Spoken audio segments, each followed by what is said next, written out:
a daughter. She's 12, about to be 13.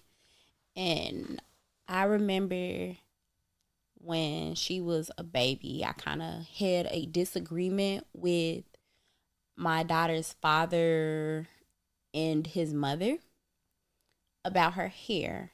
And long story short, his mother asked me when was I going to relax, aka perm, my daughter's hair. To which I responded, never. And she's like, but what if she needed? You don't know what type of hair she's gonna have.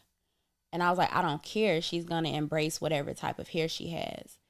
And a month later, a month or two later, I went to the beauty salon and cut all my hair off as a statement, a very loud statement, a statement that natural hair was beautiful.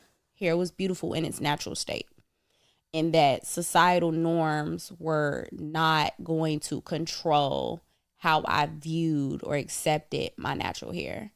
I remember growing up that my father, he would always say like, oh, your natural hair is so pretty. And he encouraged me to wear my hair in its natural state. But none of that mattered if the women around me did not love their natural hair. I didn't see what a love for natural hair looked like from women. My dad had locks, so he embraced his blackness. He embraced his natural hair. Now, fast forward today, y'all have seen me multiple times on the show with my curly hair. Now, today I have my hair straight because I needed it. I needed a trim. I needed a dusting, right? So I only straighten my hair when I'm about to get it cut.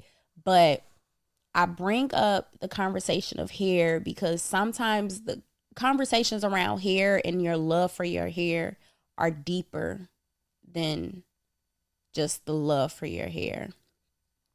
I wear my hair in an afro, and my embracing of my natural hair leads my daughter to love her natural hair. It doesn't matter how many times I'm telling her her hair is this way or that way. If she does not see me embracing my own body, my own hair, there's no way that she'll be able to embrace and love her hair. She is an extension of me. So she views me through that lens, similarly to the way that I viewed my parents through that lens, right? And her dad to this day, like she'll even say it. She's like, yeah, I love my curly hair when I'm with my mom, but my dad hates my hair. So she'll do things to try to hide her hair, straighten it, and do things to satisfy him, even though she loves her natural curly hair. And she's dealing with that dilemma. Now, I bring this up because I dealt with a similar dilemma growing up. Of course, like I said, my dad always encouraged me to wear my natural hair. And then when I finally did the big chop and I went natural and stuff like that, he again told you your hair was beautiful, and he just continued to, he promoted that, right? But what I realized was that in order for me to love my hair, I had to love the natural hair of the people that were also embrace, like, had natural hair, right? My dad had locks. I had to love his locks. I had to love him and his blackness for me to be able to love and embrace my own blackness, which led me, it actually didn't lead me. So the epiphany came before the deep dive, right? What I realized this week was that I didn't love myself for a long time because I didn't love my father. And that hit me like a bag of bricks. It was just a thought, like I was driving and out of nowhere it was, Joe, the reason it took so long for you to love yourself is because it took so long for you to love your father. And that's what we're going to get into today. Welcome to Hernutmatters, the podcast that dives headfirst into all things sex, pleasure, and empowerment. I'm Jody, your unapologetic guide to a more liberated sex life. Here we break down taboos, celebrate sexuality, and explore what it means to truly own your pleasure. So whether you're curious, kink-friendly, or just looking for ways to spice things up, you're in the right place. Now let's get to it.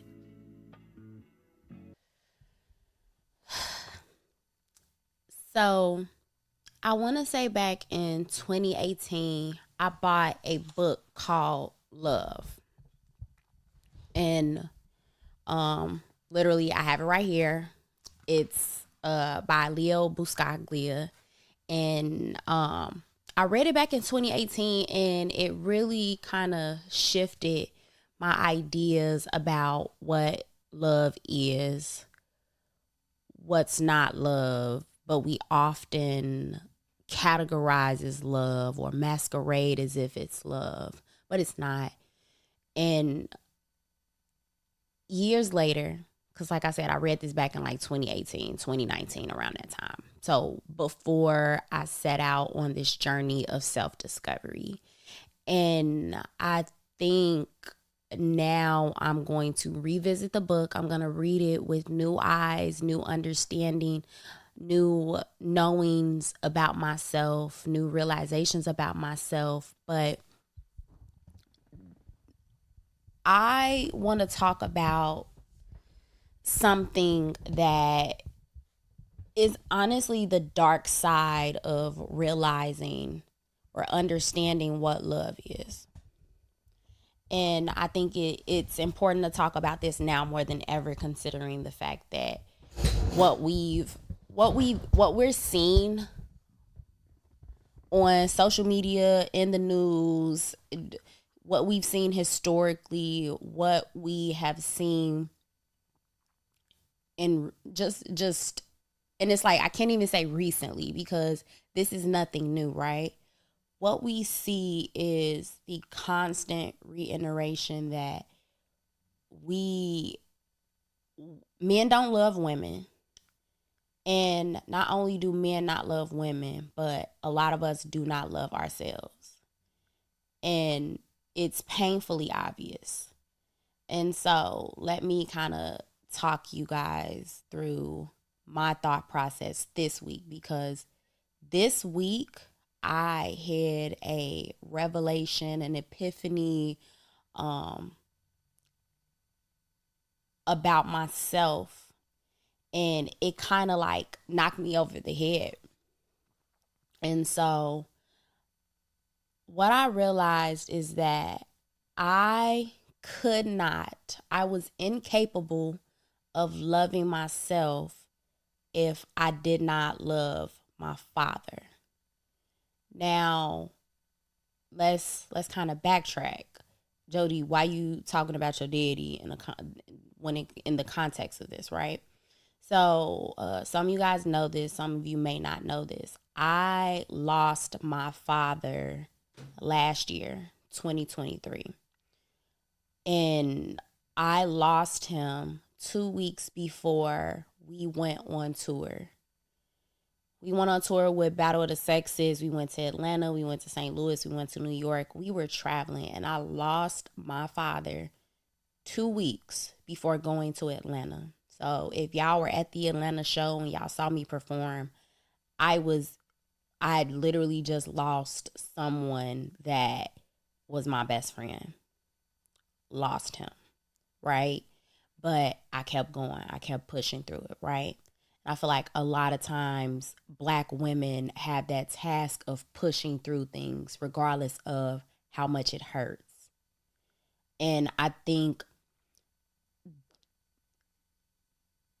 that tells a couple different things about who we are as people. Yes, we're resilient, we're strong, all of those things, right?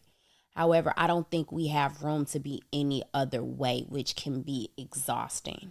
It could be exhausting because we are tasked with holding more sometimes than we should have to hold, or that we should have to bear.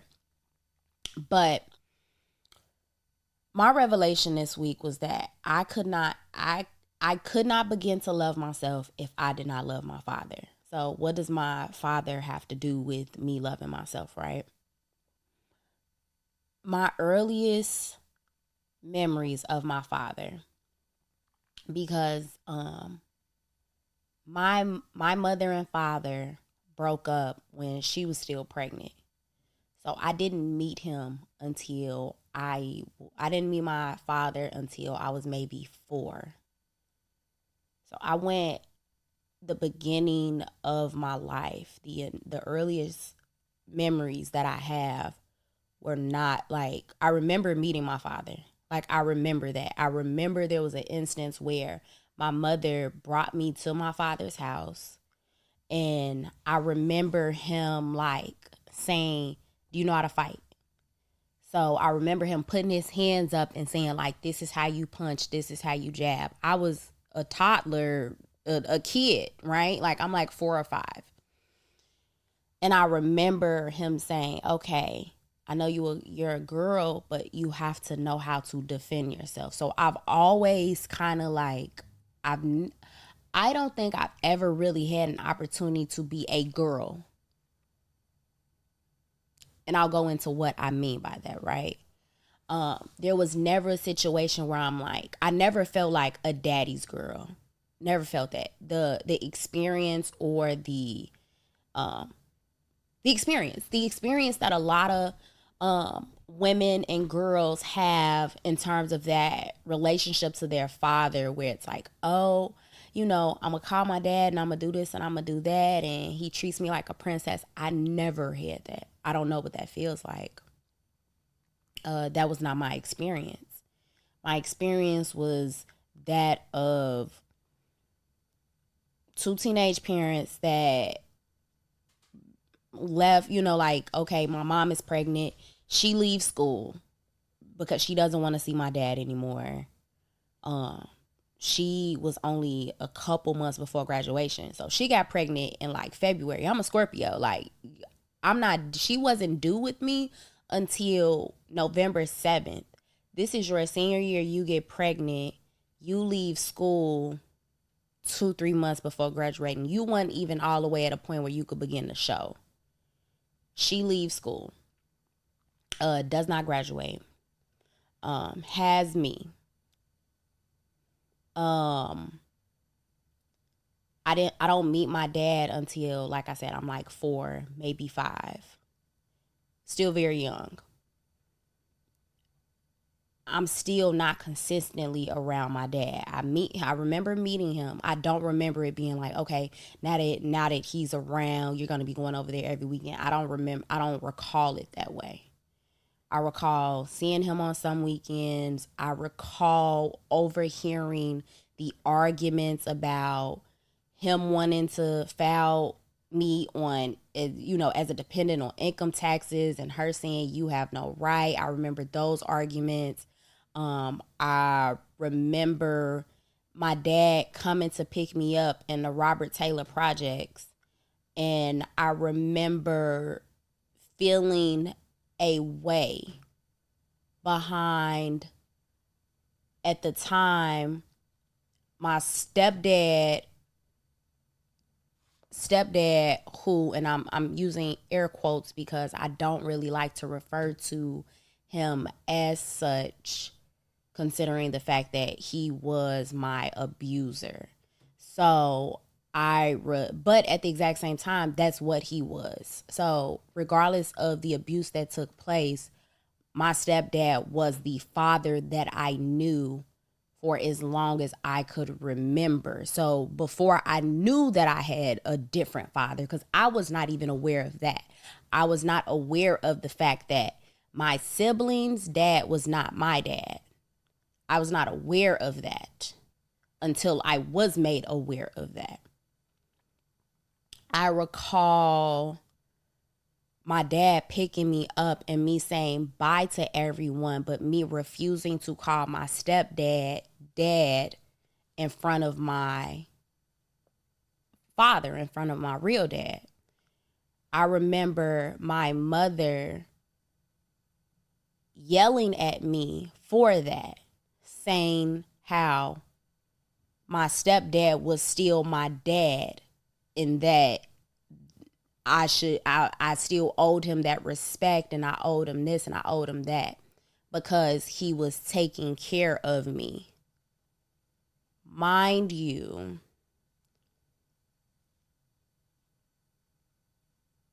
my real father, again, I didn't meet him until I was 4.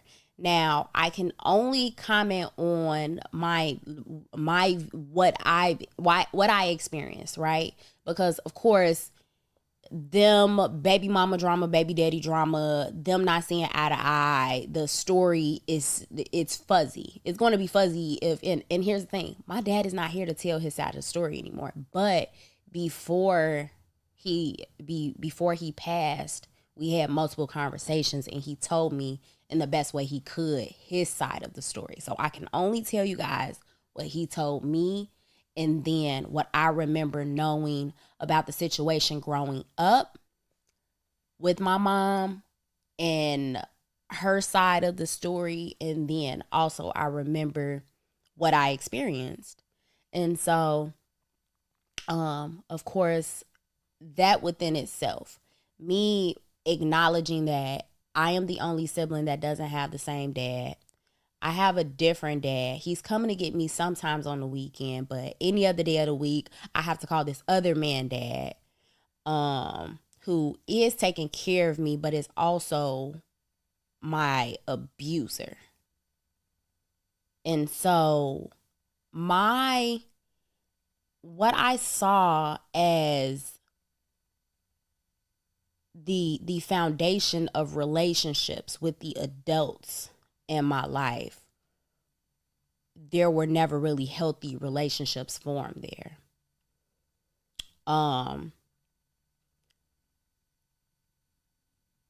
Like I said, my dad, I would see him certain weekends, and then other weekends I wouldn't. And then I remember there being situations where he would want to come get me, but then or his mother, my grandmother, would be on her way to come get me or whatever. But she was a stylist. She was a beautician at the time. So she was like doing hair and stuff like that. So she would come get me sometimes really late. And then my abuela, my mother's mother, would say, well, if they're coming to get you at this time, then you can't go because that's too late. So there was a lot of, also, again, like I said, my parents were 17 when my mom got pregnant. Like my dad was 16 about to be 17. My mom was 17 about to be 18. They were young. And so the interference of like both of their mothers into their situation also prevented them from handling the situation as best they could, because they on opposite ends of this debate, right? I remember my mom telling me that my dad's mom wanted her to get an abortion because she said, my son going to college. I don't know what you like, regardless of anything, he's going to college. I know that my mom's mom didn't want her to, but also my mom's mom never went to school. Like my abuela, my Mexican grandma, she never went to school. She was abused and neglected throughout her childhood. So the way in which she viewed education was like, okay, cool, you go to school for as long as you can, but then you're an adult. Like there's no transition. Go get a job, take care of your kids. Like that was how she viewed the world. Versus my dad's mom, who was, no, he's going to college, he's going to get an education. That it was just two different worldviews. Now, how does that translate to me saying I didn't love myself until I loved my father? Growing up, again, I have this Mexican grandmother. My mom is mixed, so my grandmother did date mostly black men. So my mother is mixed. I don't know the exact ethnicity of my mother's father, because he has like hazel eyes and he light skinned, so he's not 100% black. Like I just don't know what his makeup is. But either way, growing up living with my grandmother, because my mother had, of course, she had me or whatever. And then when my mom started working, me and my siblings went to live with my grandma during the week. So that was around the exact, so those early years, 5, 6, 7, 8 years old. I'm not with either of my parents primarily, consistently, day to day. So I said, I didn't have it took a while for me to, actually form a relationship with my father. It took a long time for me to form a relationship with my mother as well.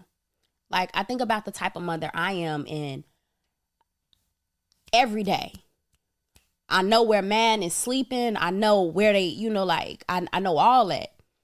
That wasn't the case with me growing up. So I remember when my grandmother or whatever would have issues with, for example, I would go with my father, and then he would send me back with like 2-strand twists or something like that, like a kind of like a very black hairstyle, right? And also my dad had locks, right? My dad had locks.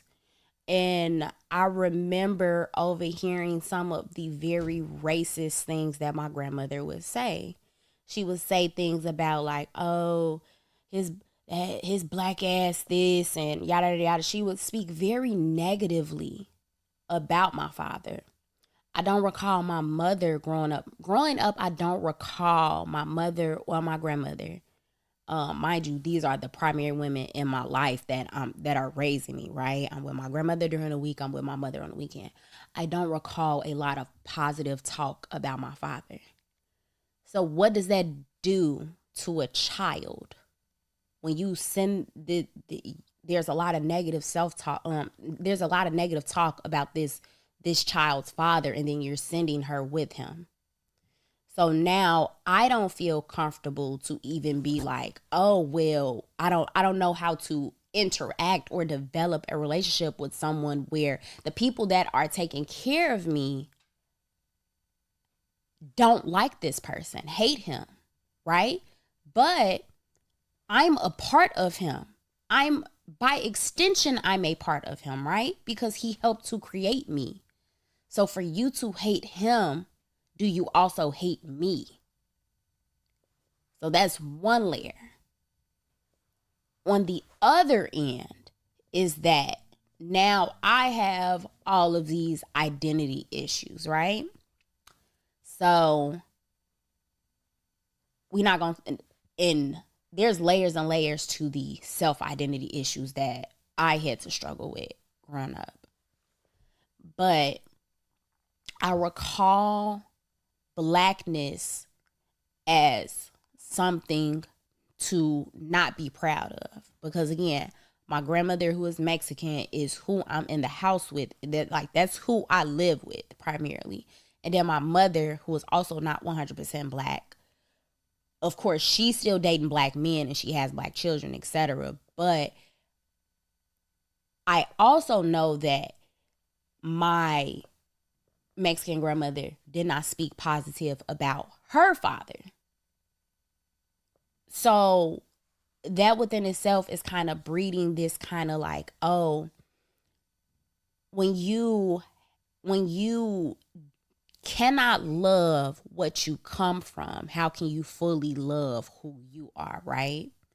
And I struggled with what I realized is that, okay, today, did I love my parents? Do I love my parents? Yes. However, growing up, it was the thing you were supposed to do. You're supposed to love and obey your parents. They didn't do anything for me to love them. They're your parents. You love your parents. That's a very superficial way to view love, or to even, you know what I'm saying? It's like, okay, that's just like saying like, oh, again, there's no like natural growing of a love there or anything like that. It's just like, okay, cool. These are your parents. You love them.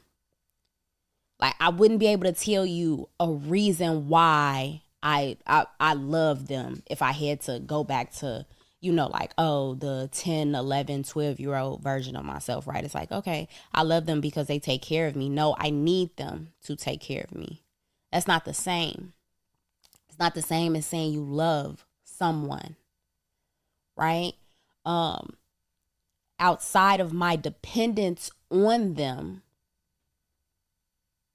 I couldn't tell you a reason why I love them. I didn't feel like I could talk to them about anything. I didn't feel safe. I didn't feel seen. I didn't feel heard. I didn't feel valued. And while I'm saying that, I don't think they saw me. I don't think they could value or love me either. And I don't think they ever really thought about it that deep either. So when I say it was hard for me to love myself because it was hard to love my father, I think that's like a dark side of my reality, is that I had to really like think about that. Like, what is love? What is your relationship to this person and how you love them? Fast forward, abuse takes place. I'm molested. I began to resent my father for something that he didn't even know was taking place. I have this love-hate relationship with my stepfather. Very toxic. Do what he says because he's the only dad you've ever known, per my mother saying, you need to respect him and you need to do this and you need to do that. So just be a good girl. Again, my mom doesn't know about the abuse at that time. She doesn't know. But I'm instantly from my most active seizure episodes, like when I was consistently having seizures because I'm epileptic, were during the times where I was being abused. When the abuse stopped, the seizures pretty much stopped. So that was that. I think about me and my dad's relationship as I became a teenager. Actually, more specifically, I remember me and my dad hadn't like seen each other or spoken from the age of, I want to say I was like maybe 9. Now, how he tells the story, because I don't remember this, he said that he came to pick me up, and I basically told him that I didn't want to go, and when I want to go with him, I'll give him a call. Now, I don't recall saying that. So when my dad told me that, I did not take away from his experience. That's just not, I don't recall that. I do not recall ever telling him that.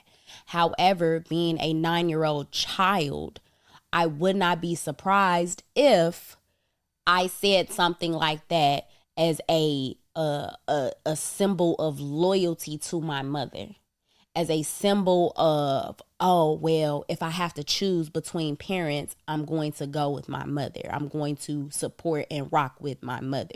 Because even though primarily I was living with my grandmother, my mother was always there. And my dad didn't call me. He didn't call me. He left it at that. I didn't get back in touch with my dad until I was like maybe 12. And then we were having he came and got me. We had a talk or whatever. I remember him taking me to my great grandmother's house. I remember us having a conversation, him asking like, okay, what's going on with you? I'm 12 at the time. He did ask me, like, was I sexually active? And I'm like, no. And he's like, what's this? What's that? Or whatever. He's asking questions. And then I remember him telling me basically, how women, and I've told this story before on the show, but I remember him saying that women are like shoes, brand new shoes. And once you put a foot in a shoe, it's not brand new no more. That was his analogy to sex. And basically saying, once I begin to have sex, I don't have the value that I had. Now, we live in a very sexist, misogynist, patriarchal society. The fact that my daddy said that to me, I can forgive him for that ignorant, misogynistic shit that he said at this age. The age of 12, again, what is that doing? What are you programming in my brain about my worth? Because what you just told me was that I'm not valuable outside of, like once I begin to have sex, I'm not valuable. That's what you just told me. So you've tied some of my value to sex. Which is what a lot of men do, a lot of fathers do. They cannot see the value in their daughters. Because a father's job is to protect their daughter from getting fucked. And of course, that's not his literal job. But for whatever reason, the obsession with women's sexuality, and like it, of course, there's a huge religious undertone behind that when you get into like chastity rings and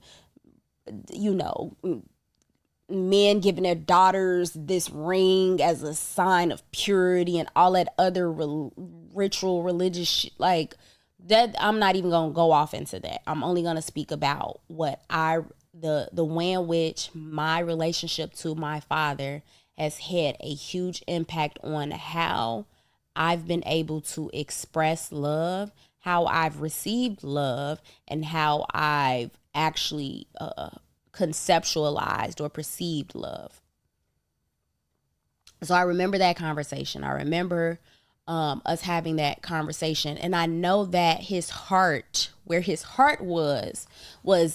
trying to protect me without him knowing how to do that. I'm his first daughter. He does not know how to do this, right? The amount of grace that I was able to extend to my father in my later years, I would have never been able to extend that because I did not know what grace was to begin with. So I remember that. I remember getting into an argument with my father when I told him like, oh, I want you to meet my boyfriend. Now, I remember calling my father on Father's Day, saying Happy Father's Day. And, oh, by the way, there's someone I want you to meet. I remember my dad in a drunken rage because he was drunk. I remember him cursing at me, saying he was going to shoot my boyfriend. He didn't want to meet that nigga. And I remember all of that. And I remember me saying that, like, I didn't say anything. I withdrew. I remember withdrawing. I remember saying, okay, if this is how you feel about my choices when it comes to dating, I can't be around you. I remember that. So cut my daddy off. Did that, right? Me feeling like, how can you be so arrogant to comment on me dating someone and being in this rage when you're not 100% here for me? Like, you're not here. You're not a father. Of course, there were other issues as to why he was inconsistent, but as far as, and this has kind of been a belief for me for the longest, and I feel like there's nothing that anyone can do that can get in the way of you being there for your children. Now, I know that that's not the reality of a lot of Black men, so I'm not trying to project that onto everybody. I understand that there are systems in place that prevent you guys from being the best fathers that you can be. I understand that. What I'm saying is that my dad always knew where I was. When I was wherever I lived growing up, my father never was too far. Like, we stayed in the same city. Like, sometimes we would be like 7 minutes from each other. So I could not understand it, and I could not excuse it. So again, resentment, building of resentment. Fast forward, there was another situation where another relationship. I'm talking to my dad. My dad, me and him were on the phone in a drunken rage. Once again, he comments on my dating situation. At this point, I'm like 25, 26. I'm in my mid-20s. I'm a mother at this point. You can't come, like, what are we doing? What are we doing? And it's not like he's voicing his discomfort or his concern in a way that is, you're attacking me. Like, you're doing that. So once again, stop talking to my dad for a while. We eventually patched things up. When we patched things up this time around, that is when my dad became my best friend. He became my best friend. And it was because at that point, he apologized. He apologized for a lot. And I don't know what had happened over the period of us not speaking that kind of got him to a point where he was like, you know what? I take accountability for the things that I did to hurt you that I might not be aware of. And I was very honest about my experience and how there was things that he did that hurt me. And he was honest about his experience and told me, like, for example, about the situation where he said, I told him I would call him when I was 9 and I never called, so he never called me. But for me, I'm like, you're the parent, I'm the child. We had that conversation, and that was what it was. And me and my dad began to see each other's humanity. That was the first time that I was able to view my dad as a human. When he apologized and he said, like, he saw me. He apologized for the sexist, misogynist shit that, perspective that he had. And we began to have very vulnerable and important conversations around how to, just my outlook of the world, what I thought about things. He began to see me as human. And I began to see him as human, as someone who was capable of mistakes, as someone who, lived through life and navigated things with the tools he had at his disposal. I began to not see my dad as my dad and see him as a Black man. And at that point, he would, we were able to build this amazing friendship with each other where he would call and tell me anything and I would call and tell him anything. And that moment was when I began to love my dad. That was when I was able to say, oh my God, he's smart. He's funny. He could be a bit of an asshole, but it's okay because he'll always show up for you. I began to see my dad as human, and he began to see me as human. And while, of course, you're supposed to love your children, I don't think my dad began to love me and value me and appreciate me until he saw me as human. Not as a girl, not as a woman, as a human who was also his daughter. And I think that's why I say I didn't begin to love myself until I began to love my father, because once I began to see his humanity, I was also beginning to see my own. There's this quote in this book, right? Same book. And it says, love and the self are one. And the discovery of either. Sorry, y'all. I'm emotional. Love and the self are one. And love and the self are one. And the discovery of either is the realization of both. So when you think about yourself, right? Me as a person, while I am not my parents, I am an extension of them, right? I possess something that is also a piece of them. And if I can't love all pieces, if I can't love them, I cannot truly love all parts of me. If I cannot love my parents and value my parents, not because they're my parents, but because they are people, they are human. If I cannot love them for that, for their humanity, I cannot truly love myself, because there are always going to be pieces of myself that I cannot face, I cannot love, I cannot embrace if I'm not embracing or loving what I've come from, right? I'm not saying that, oh, you have to, again, we oftentimes we view our parents not as people, but as these figures that aren't capable of mistakes.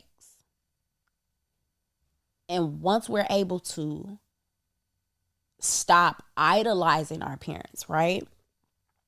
And we're able to see them in a humane light, that's when you can begin to develop a human attachment, right?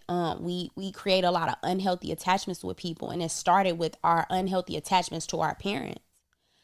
I developed very unhealthy attachments to the people and the people in my life very early on, and that led into unhealthy attachments when it came to the men I was dating, the men I was having sex with. How I was navigating that space was how I began to navigate other spaces. So that unresolved trauma, those unhealthy, like that built up resentment that I always had towards my father for not being there, for never being there, never being consistent. That's what it is. For a long time, I resented my father for not being consistent in my life. Fast forward, I have not entered relationships with men that were consistent. It's almost like an expectation that a man is not going to be consistent, because I don't know what that looks like. So that's what, for me, that's what I'm like, okay, cool. It's normal for men to be inconsistent. Actually, it's not. It's not normal for someone to be inconsistent if it's something that they care about. If you care about something, you will be consistent and you will be disciplined. That's a very masculine man thing to do. So I've struggled with this, because if I'm expecting someone to not be consistent, as a woman, I'm going to overly be consistent. So I ended up becoming the type of person that I wanted in a man, but I'm a woman. So that's putting me in a masculine energy that I should have never been in to begin with. Like I said, I never knew what it felt like to be daddy's little girl or be treated like a princess. So like, that's not something where if you treat me like, I'm used to, oh, I'm one of the guys. I'm used to that type of treatment. And I don't want to have that type of treatment. That's not what I want, because I feel like it puts me in my masculine energy. It puts me in my masculine energy when I have to be the one that, okay, this is my word. This is what I stand on. These are, like when I begin to do some of those things that I think are for male leadership, it puts me in my masculine. Like as a woman, I do feel like I am a naturally feminine person, but I also know that I have not been in a space to feel safe enough to sit in that energy. And I think it started way before I had a choice. And that alone is heartbreaking. Like, I've said this before, like, on social media and in conversations, people say like, oh, who's the first person to break your heart? I think my heart was broken way before I knew that it was, with my parents. So, like, for my heart to be broken by my father, by my mother, I've never truly allowed any man to break my heart because it was already broken. So I already expected people to not be consistent, to not be there for me, for me not to depend on anybody, for me to expect people to disappoint me.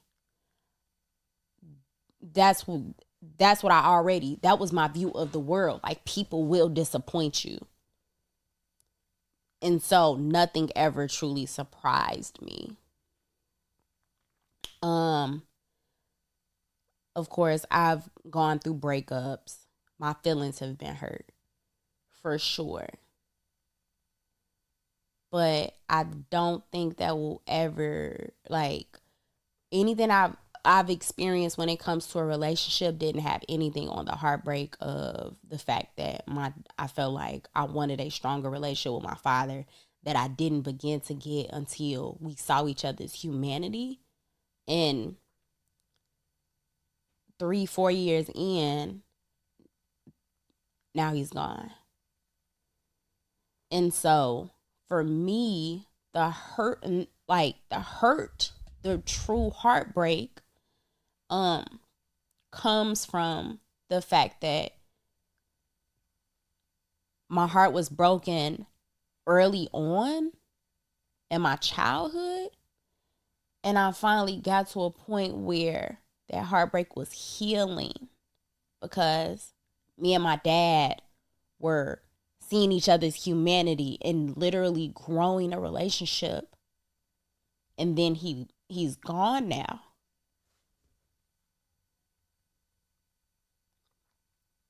And I think people, we talk about how, like, friendship is so important to relationships. I think friendship and seeing people's humanity is at the core of what true love is. And I can honestly say that I truly loved my father at the end of his life. Before the end of his life, the last 3-4 years that I held my father,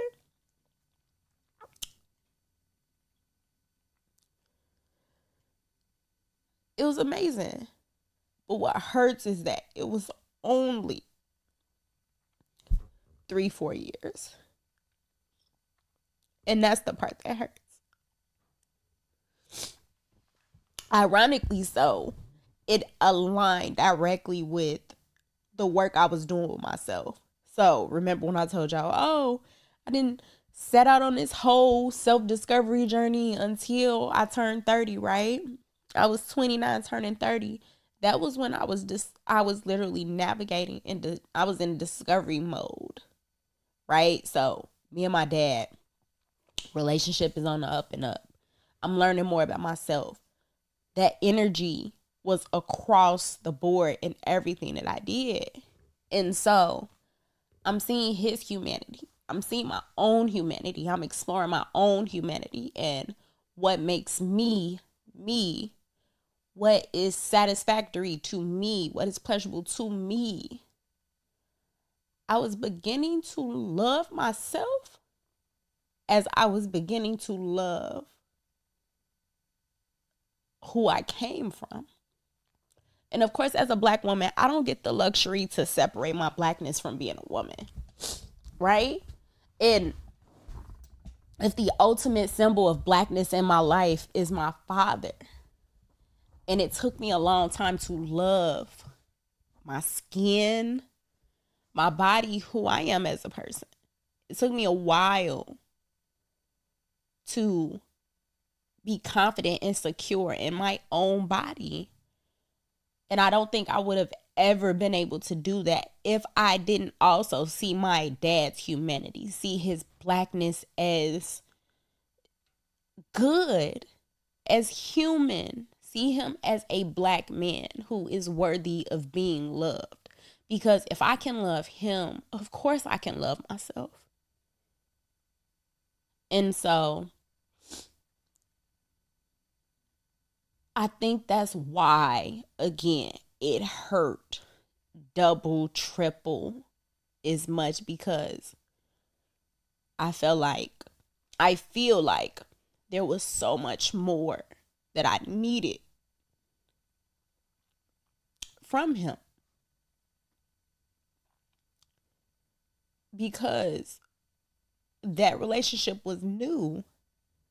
It wasn't a relationship where I felt like, oh, I'm in my 30s. I've had my dad for 30 something years. I didn't.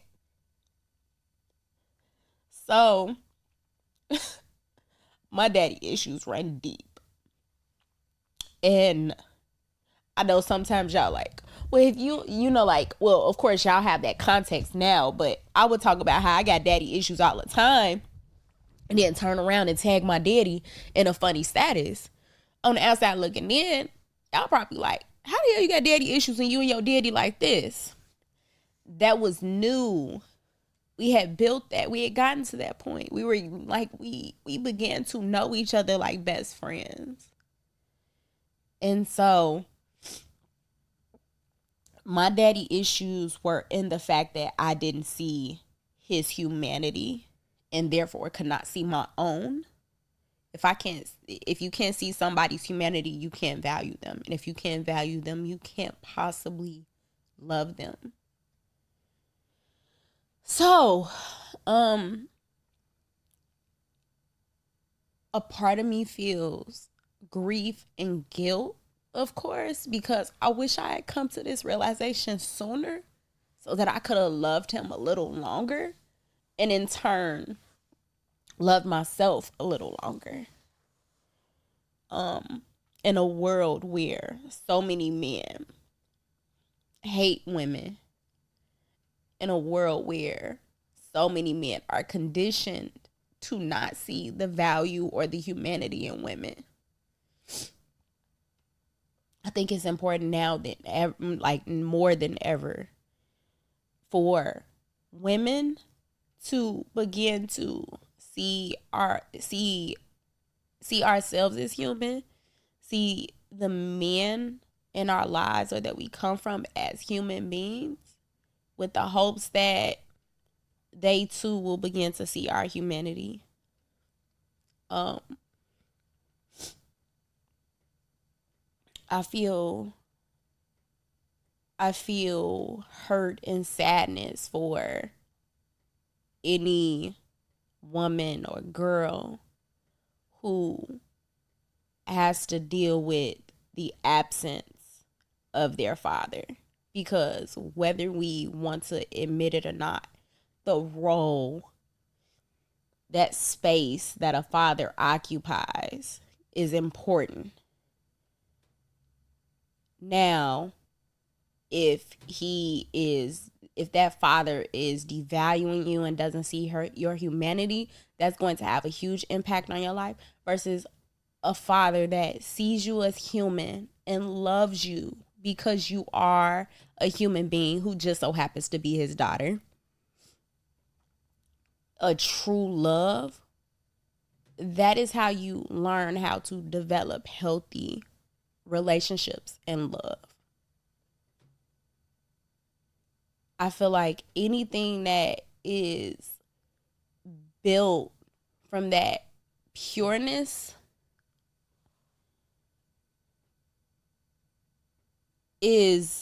that's what, like, at the end of the day, that's what love is. Like, we oftentimes use this term love as if it's like this finite thing that you just, okay, I'm going to give you some over here and give you some, and then I'll give you a little bit over here, but I don't want to run out, so I can't give it all out.